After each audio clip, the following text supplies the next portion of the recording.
सबसे पहले रेवाड़ी अस्पताल। कई सालों से चर्चा चल रही है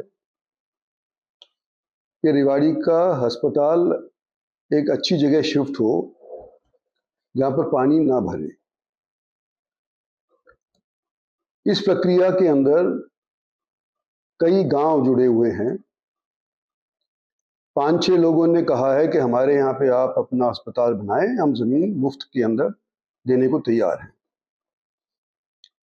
जिसके अंदर रामगढ़ भगवानपुर भी है और रेवाड़ी के शहर के भी लोग हैं।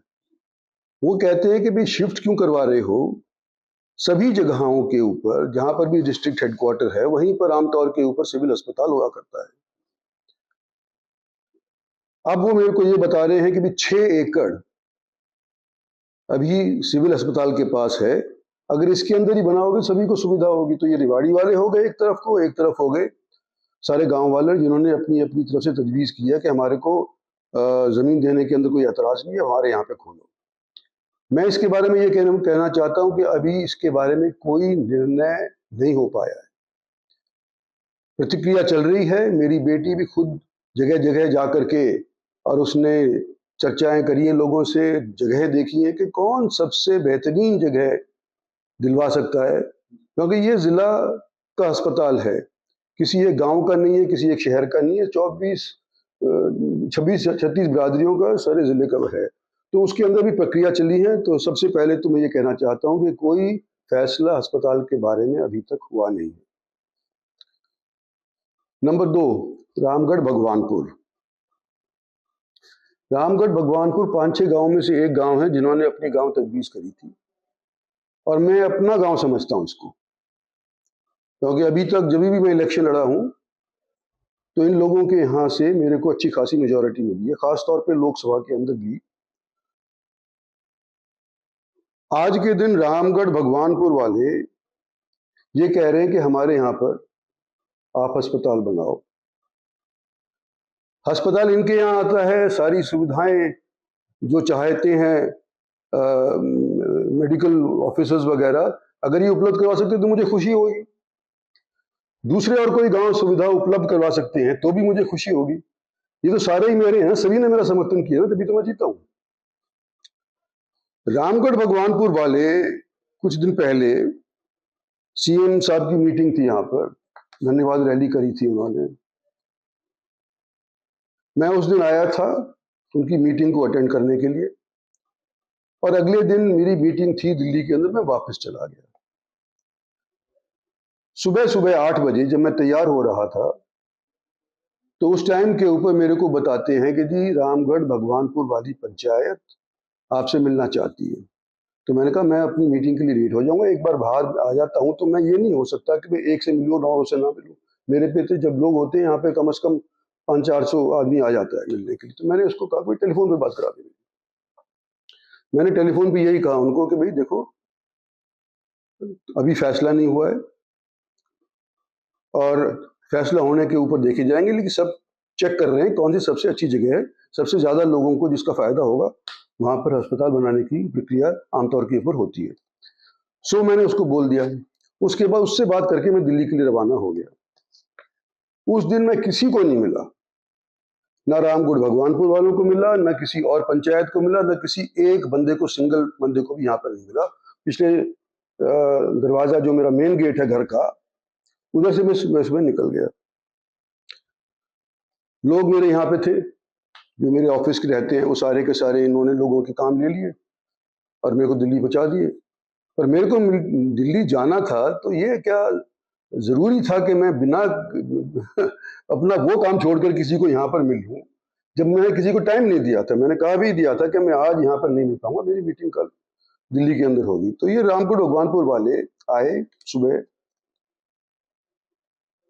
और अब तो कुछ तो देहात वाले होंगे ही, समझते होंगे घर किधर होता है, बैठक किधर होती है, ऑफिस किधर होता है, घर किधर को होता है। तो इन्होंने गाड़ियां वहां खड़ी करी जो मेरे घर के सामने वाला जोड़ है उसके आसपास। उस गेट को मैं कभी इस्तेमाल नहीं करता, सिर्फ आने जाने के लिए अपने घर के अंदर इस्तेमाल करता हूँ। मेरा गेट ये वाला इस्तेमाल होता है जो ऑफिस का है। यहाँ पे लोग बैठे होते हैं, सामने की तरफ पार्किंग है, साथ के अंदर एक स्टेडियम है, उसके अंदर पार्किंग है, तो आराम से यहाँ पे लोगों को पता है कि गाड़ी कहाँ खड़ी करनी चाहिए अगर इंद्रजीत सिंह से बातचीत करनी होगी तो ये लोग यहाँ की बजाय दूसरी जगह के ऊपर अपनी गाड़ी खड़के और फिर पता करते करते यहाँ पर आए सुबह सुबह कि भी इंद्रजीत सिंह से मिलना है। क्या मतलब हुआ कि ये मेरे घर के अंदर पहले कभी नहीं आए थे। ये लोग अगर मेरे घर के अंदर आए हुए थे, 15-20 साल से इस घर के अंदर रह रहा हूं मैं, सैकड़ों हजारों आदमियों से मैं मिल चुका हूं यहाँ पे, इनको ये नहीं पता कि कौन से रास्ते से आकर के इंद्रजीत सिंह को मिलना चाहिए, तो इसका मतलब ये नए थे मेरे लिए, मेरे जगहों के लिए ये नए थे। और जब मैंने बाद में इसके बारे में सोचा तो मैंने कहा ये रामगढ़ भगवानपुर वाले इतना तहश में क्यों आ गए। तो मुझे मालूम चला कि जी ये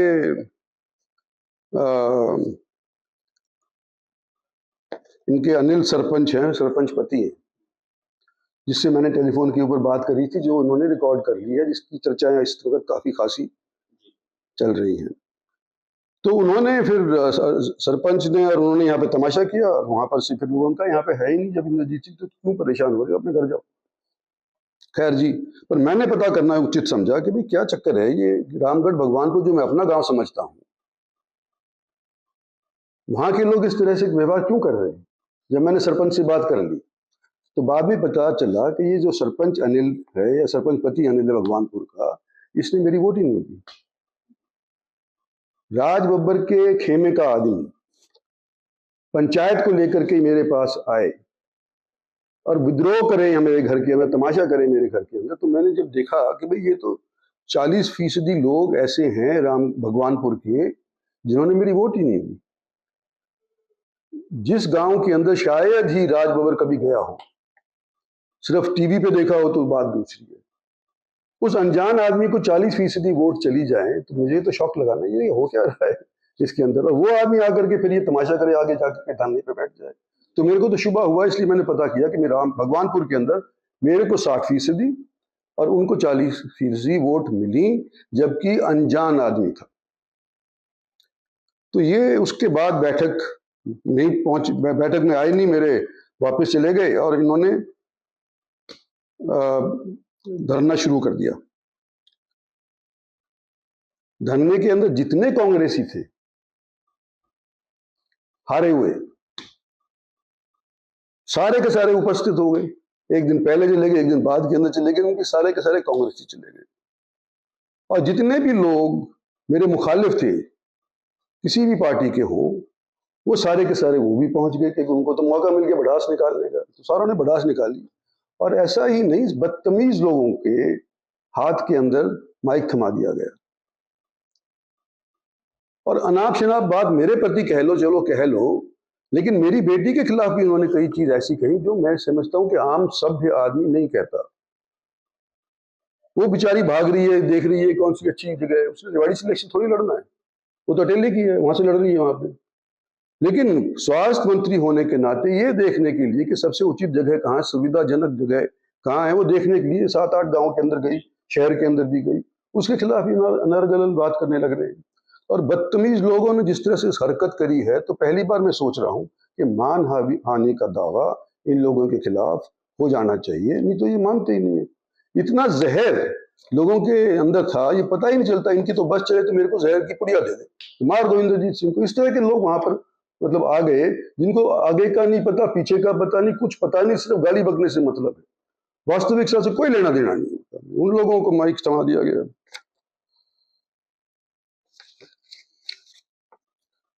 बंद करना चाहता हूं, रामगढ़ भगवानपुर के अंदर बने ना बने वो तो भविष्य बताएगा, लेकिन किसी भी आदमी की जो सरकारी ऑफिसर है उसकी रिकॉर्डिंग करना एक अपराध है कानूनन। भारतीय आचार संहिता जो भी, वो ना आचार संहिता, वो नया कानून जो बना है न्याय संहिता, रिकॉर्डिंग करके उसको प्रकाशित करना वो दूसरा जुर्म है। सबके अंदर सार्वजनिक करना, सीक्रेट्स एक्ट जो ऑफ हम लेते हैं उसका भी उल्लंघन है, तो इसके ऊपर सजा होती है, FIR दर्ज हो सकती है, इसके अंदर जेल जा सकता है, 2 साल की कैद है। हुआ है कई केस में ऐसे, इनके अंदर हुआ है। और इसके अंदर मैं समझता हूं कि कोई ना कोई जरूर करेगा कि ये एफआईआर इनके खिलाफ होनी चाहिए। भारतीय जनता पार्टी के मंत्री के खिलाफ, केंद्रीय मंत्री की तरफ किस तरह से ये इन्होंने रिकॉर्डिंग करी, और जब उसने अनुमति नहीं दी है इस रिकॉर्डिंग को प्रकाशित कैसे किया। मेरा मन क्या कहता है कि भाई रामगढ़ भगवानपुर को पहले मैं सिफारिश करने के लिए सोचता भी था, अगर यहाँ बन जाए तो ठीक है, लेकिन इस तरह की हरकत होने के बाद, पिछले 8-10 दिन की हरकत होने के बाद इनकी सिफारिश करने के लिए मेरे को 4 बार सोचना पड़ता। कोई और होता तो वो भी मना ही कर देता। इस तरह की हरकत हो और फिर मैं इनके यहाँ पर ही कहूँ कि अस्पताल यही बनाओ, इसका मतलब कि मैं इनकी दबाव के अंदर आकर के और मैं फंस गया, दब गया। दबाव की राजनीति मैंने कभी करी नहीं, और अभी 75 साल का हो गया हूँ, अब कोई समय है नहीं कि अब मैं दबाव किसी का इस तौर के ऊपर मैं मान जाऊं। माजरा का अस्पताल या एम्स, उसका जिक्र और मैं करना चाहता हूँ। 14-15 के अंदर मुझे मालूम चला, नड्डा साहब हुआ करते थे हेल्थ मिनिस्टर, मुझे मालूम चला कि भारत सरकार की नीति है कि हर एक प्रांत के अंदर एक एम्स को डालेंगे। तो खट्टर साहब यहाँ पे आए, मैंने उनको कहा कि भी अनाउंस कर दो, करवा तो मैं लूंगा ही वहां पे, क्योंकि भारत सरकार की नीति है और हमारे पास एम्स है नहीं।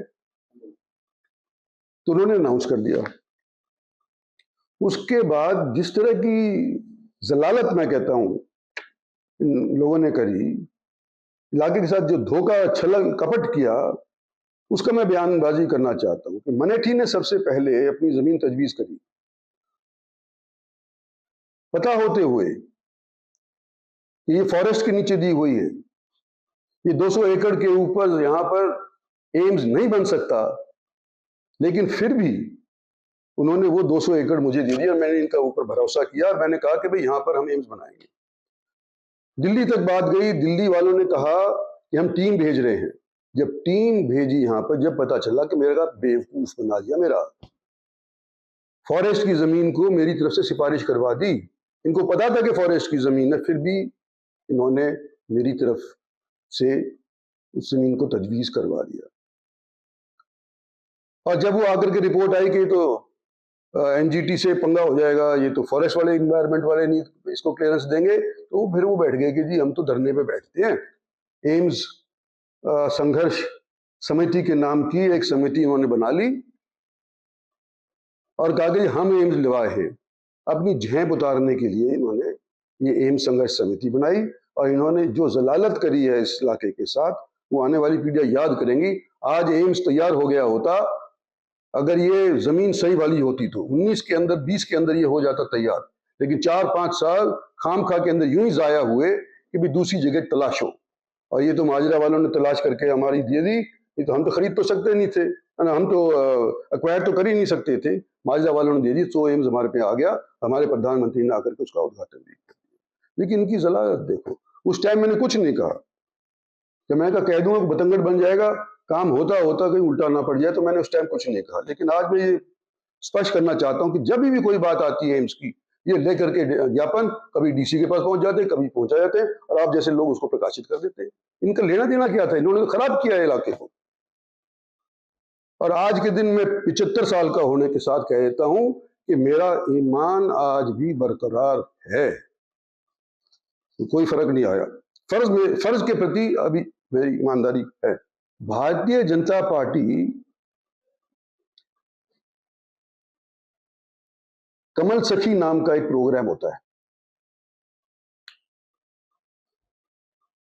महिलाएं जिनके शादी हुई है, उनकी घरवाली बुलाती है कि भाई हम भी आज, तुम अपनी वाइफ भी आए और उनका आदमी भी आए, और ये बाकायदा मीटिंग होती है, खाने होते हैं, मंत्रियों के यहाँ पे होते हैं, मंत्रियों को बुलाते हैं, एमपीज को बुलाते हैं, वगैरह वगैरह, सभी को बुला लेते हैं जो भारतीय जनता पार्टी के कुनबे के होते हैं, जिसको चाहते हैं सो बुला लेते हैं। दिल्ली का ये असर हरियाणा के अंदर नहीं पहुंच रहा, ये मैं समझ नहीं रहा। कोई बीजेपी वाले ने, किसी ने ये नहीं कहा कि क्यों किया है। मेरे पास 2-3 मंत्रियों की, 2-3 एमएलए के फोन आए कि जी हमारा नाम उछल रहा है कि हमसे पूछा गया कि भाई क्यों तुम खाने पे चले गए। क्योंकि हमारे से तो किसी ने पूछा ही नहीं है। अखबारबाजी कैसे हो रही है, वीडियोग्राफी कैसे हो रही है, ये यूट्यूब में वाले कैसे कह रहे हैं।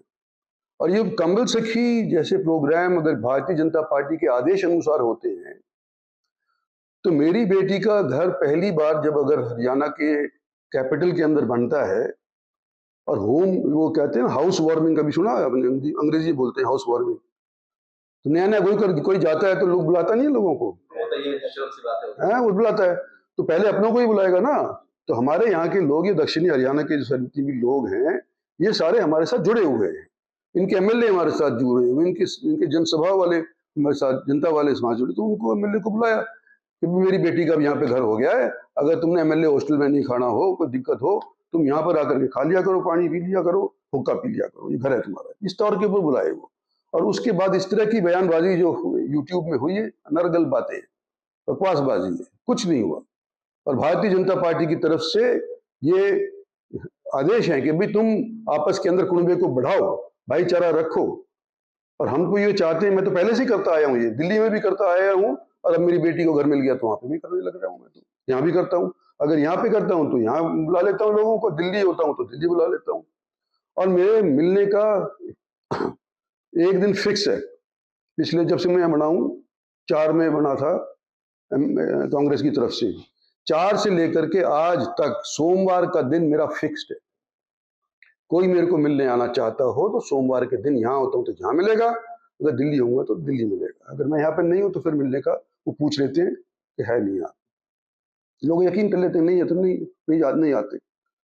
कोई और मंत्री, नेता किसी भी पार्टी का, अपनी की छोड़ो, किसी भी पार्टी का कोई एक दिन देता हो हफ्ते के अंदर, तो उसका क्यों नहीं लिखते आप? हमेशा ये आता है कि इंद्रजीत किसी से मिलता नहीं, इंद्रजीत किसी से मिलता नहीं। बाकी सारे के सारे लोग सिर्फ अपॉइंटमेंट के माध्यम से मिलते हैं। मेरे यहाँ तो खुला दरबार है, मेरे बाप का खुला दरबार था। आओ, उनकी कहानी अगर हमारे से फिट सोते तो हम करेंगे, नहीं आती तो बता कर देंगे। मेरा 20 साल से चलता आ रहा है, और फिर भी आप लोग यूँ कहते हैं, लोगों से कहलवा देते हैं कि इंद्रजीत किसी को मिलता नहीं है। भाई 10 बार में एमएलए कैसे 10 बार में जीत कैसे गया? पब्लिक ने जिताया ना। पार्टी की टिकट पहली चीज, पब्लिक दूसरी चीज। तो जो लोग मेरे से हारे हैं या मेरी पार्टी के वालों से हारे हैं, आज उनके मन के अंदर इतना जहर घुला हुआ है कि आने वाले समय के अंदर मैं समझता हूं मेरे को एहतियात बरतना पड़ेगा, कोई गोली भी मार सकता है। इस तरह के लोग यहाँ पे आज के दिन हो रहे हैं।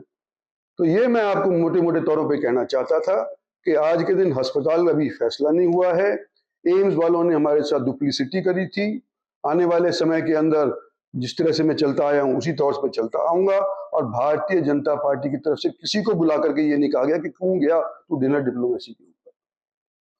आगे भी लोग करेंगे, नए नए घर में अभी प्रवेश किए हैं, घर मिलते मिलते 3-3, 4-4 महीने लग गए, तो वो भी बारी बारी सब लोग करेंगे। तो मैं समझता हूं कि ये जो बातें हैं मैंने आप लोगों के लिए क्लियर कर दी, आपके सामने सब चीज बात क्लियर कर दी। ये तो आप पड़ताल करो ना, इन्वेस्टिगेटिव जर्नलिज्म।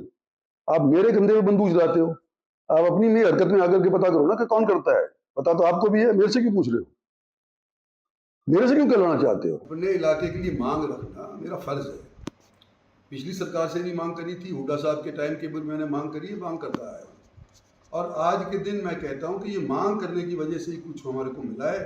ये हमारी पाली की यूनिवर्सिटी जो रोहतक जाने वाली थी, मैं ला करके महेंद्रगढ़ के अंदर टेकी है। ये जो हमारा सैनिक स्कूल है जो कि कहीं और जा रहा था, मैं नाम नहीं लूँगा जगह का, वहाँ जा रहा था, वो पर ला करके मैंने इसको पाली गोटला के अंदर टेका है। ये जो एम्स कह रहे थे कि नहीं बन सकता, और कहते हैं कि बादशाह के अंदर इतना खर्च हो गया है, वो कैंसर हॉस्पिटल भी बना हमारे और एम्स बना। अगर मैं नहीं इसके बारे में प्रयास करता, परिश्रम नहीं करता, तो यहाँ पर हमारे को एम्स नहीं मिलता, हमारे को डिफेंस यूनिवर्सिटी नहीं मिलती जो बिनौला के अंदर आज के दिन है, हमारे को मेट्रो नहीं मिलती जो आज के दिन प्रस्तावित है और मंजूर हो गई है, हमारे को RRTS नहीं मिलती। हालांकि उसमें विलम्ब हो गया है, लेकिन उसके पीछे अगर किसी ने प्रयास किया है तो सबसे ज़्यादा प्रयास मैंने भी किया है।